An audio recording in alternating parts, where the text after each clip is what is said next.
Hello, welcome to part 2 of Modern Applied Psychology, and in this video we're going to discuss some of the uses of how modern applied psychology can be applied. I guess one of the things that might come to mind as uses for these kind of things is helping people with specific issues. Things like being frightened of dentists or spiders, aeroplanes flying, getting inside lifts and things. But also things like public speaking, another kind of area where people can find that things are difficult for them. So yes, you can help people with all kinds of fears and issues that might cause them to want to avoid certain situations. And there are two kind of ways of attacking that, I guess. One is to look at it as if it's a problem that needs fixing or resolving, but also helping a person step into new pastures, to help them carve new pathways in their life. I've helped people find the dental experience to be so relaxing they actually start to fall asleep while they're being worked on, because the sound of a dentist drill tells their brain it's time to relax, and so the longer the sound of the drill goes on, the more relaxed they become. Likewise, if you think about public speaking as a strange thing, because a person can speak to someone, their friends, or talk to someone in a pub or whatever, and that's fine. But then when you stand them in a theatre or a stadium, for some reason, because there are 20,000 or 40,000 pairs of eyes looking at them, they find they can't speak anymore.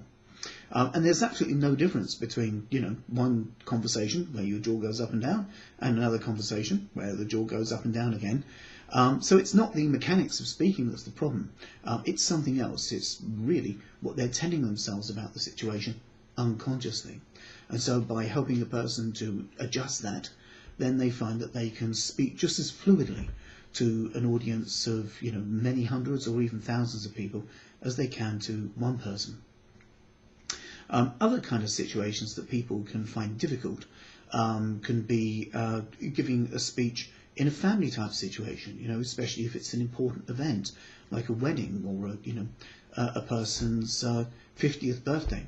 I was asked once to help a person to feel more comfortable giving an after dinner speech for his friend's 50th, and he got a round of applause, a standing ovation, and people asked, are you a lawyer? Because his public speaking skills were so good that I ended up being used by that person's company to help their executives to improve their kind of public speaking as well. Turned out that they had large contracts and things, and they could get so far, but then they weren't necessarily completing all that they were intended. And it sounded to me like they had stage fright. They could talk to management, but not the board. And there's no difference really between those two things, only what they're telling themselves about it. Now, another area that might be kind of obvious with these sorts of things is things like smoking, drug addictions, alcoholism, etc. These things can be used to help with those kind of issues. There's something that I find quite helpful to remember, and that is that change can sometimes be an event, and change can sometimes be a process. And it's okay for change to be an event. If someone goes to see a therapist and that's it, one session done, that's brilliant, that's great. At other times it can take time.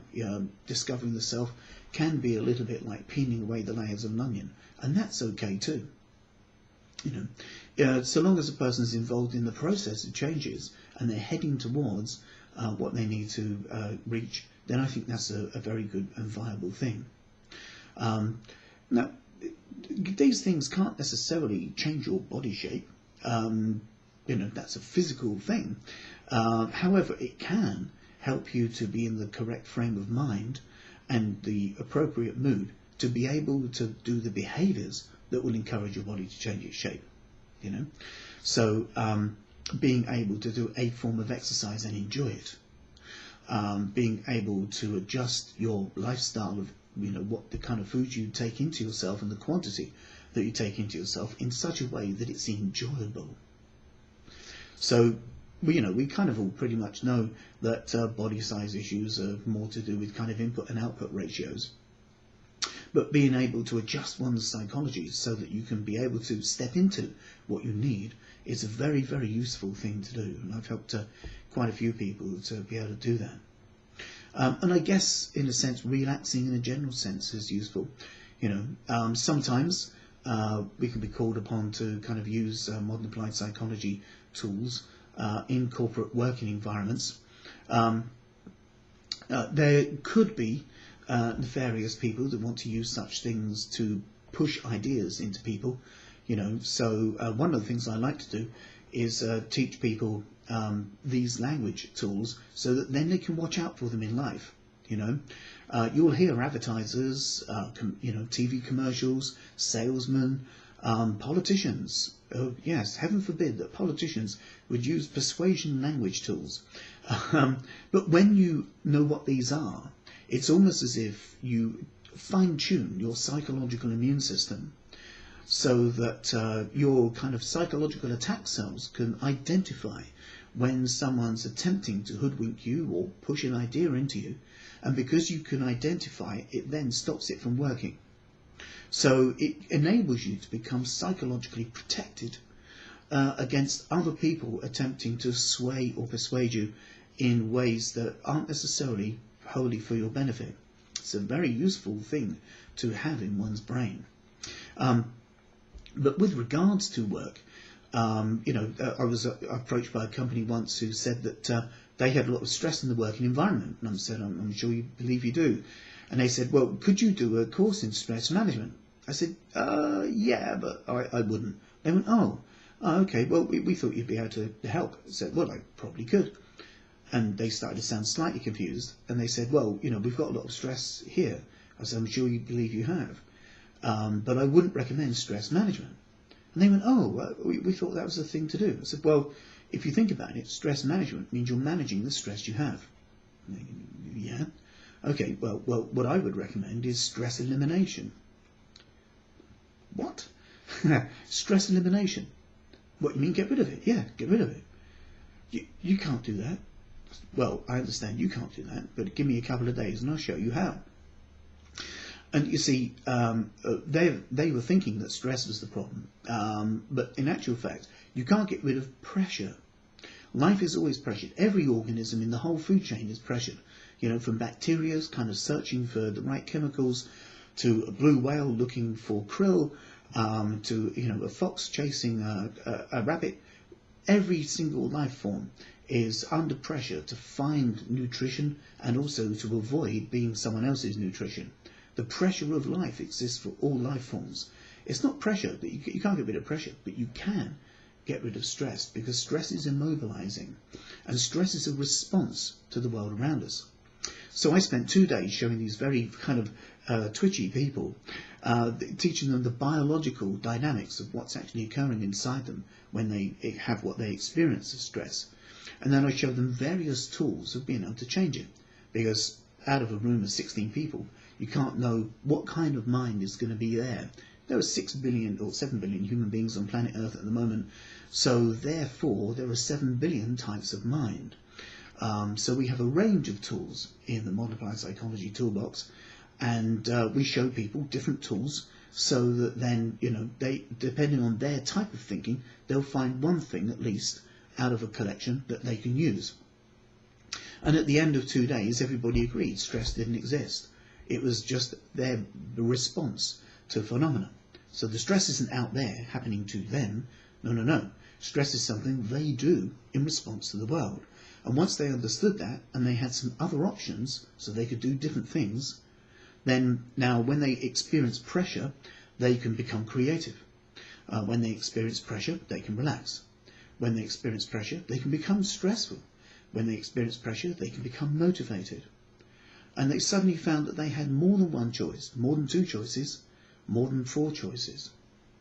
And that meant that they can then be more creative and flexible and dynamic when they're experiencing the ups and downs and the trials of just general daily living. It's a very useful thing.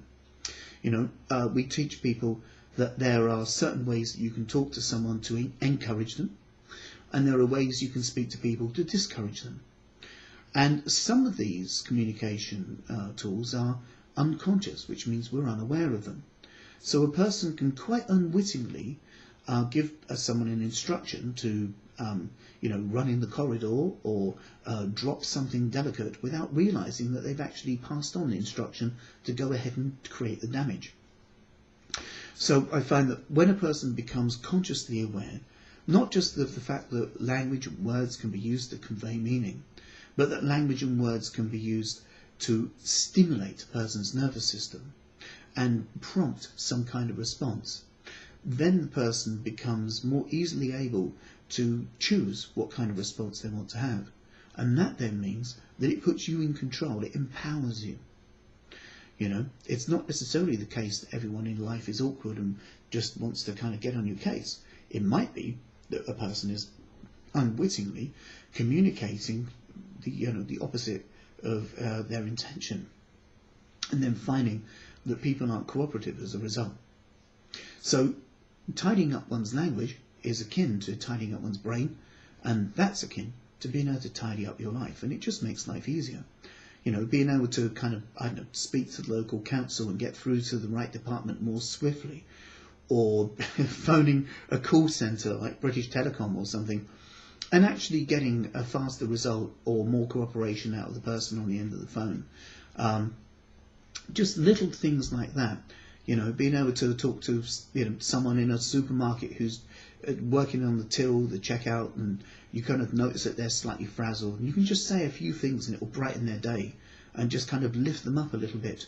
And as you kind of meander through your day and you interact and bump into different people, you find you can just say little things here and there that just kind of cause more of a smile than there might otherwise would have been.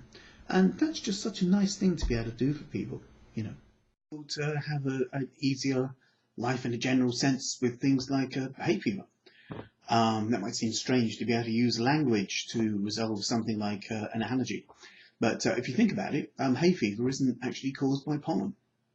If there was an airtight room with bubonic plague in it, you put two people in the airtight room that had bubonic plague in it, they would both get bubonic plague. But two people can be sitting in a field and one person's absolutely fine, and the other person's got bloodshot eyes and streaming nose and things. And the fact that one person has the symptoms and the other person doesn't shows you that it's not the pollen that's the cause of the reaction. It's the person's immune system's response to the pollen. So a harmless agent, pollen, comes into the person's system, and with some people their immune system deals with it appropriately and it just passes through. And other people's immune systems mark it out as an invasive agent, and then they attack it, and of course there's nothing there, so the chemistry ends up attacking their own body, hence the reaction. Now, the chemical reaction in the body is controlled by glands. The glands is controlled by the brain, and the brain functions along the lines of biochemical and synaptic pathways. And these biochemical and synaptic pathways, these neurological dynamics, are stimulated by the nervous system, and the nervous system is stimulated by language. So we can apply language to a human brain and retrain the immune system into being able to have a different and appropriate response to an agent that is in effect safe. Of course, this can only be done effectively if a person has absolutely and accurately pinpointed the specific cause, the agent to which they have the allergic response. And so with that in place, and a competent practitioner who can exercise the techniques correctly, and then you find that a person's life can change. I had a chronic hay fever from the age of 7, and I was always frightened of sunshine. Couldn't go out in the summer, windows and doors were always locked. And after my practitioner training, I could walk out into the world and have, walk through fields of fresh cut grass, and there's absolutely no problem at all. It's life changing. It seems like a tiny little thing, and yet in actual fact it changes the quality of your life. So that's a bit of an outline of some of the things that we can use modern psychology for. In the next part we'll look at training, and not just training to become a practitioner or a therapist, but the actual personal benefits that can come from undertaking a training course in terms of it being like an advanced system of self-development. So thank you very much indeed for watching part 2. I look forward to hearing from you. Take good care. Thank you. Bye.